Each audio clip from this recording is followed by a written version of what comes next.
甲羽棒球参加真济种活动，中信慈善基金会董事长高仲亮这几年参加慈善事业真热情。我不晓得我为什么来了哦，老实说，我就是一场误会。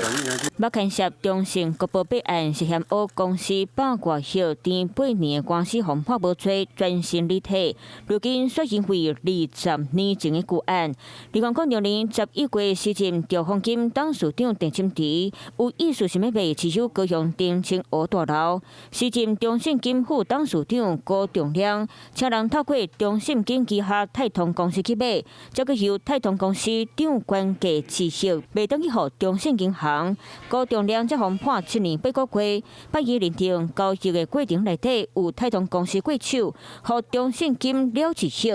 多省律师团提出相关资金含公司设立资料，要证明敢若是母公司加付钱予孙公司，并无造成中信金的损失。证券交易法的特别背信罪或者是非常规交易罪的部分，并非禁止关系人交易。如果说都遵行相关的程序以及没有损害的话，那这有可能是合法的节税或者是其他的交易目的考量的情形，这并不一定会构成犯罪。高仲亮官司伫投票填18年的安徽案，去年才红判无罪。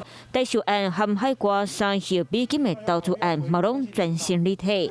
如今丁清湖买地案件红判刑，高仲亮会当上诉二审，透过法院公函来证明家己清白。Hello， 我是张新文。想要抢先掌握最及时的新闻资讯吗？赶快订阅、按赞、开启小铃铛，锁定华视新闻 YouTube 频道。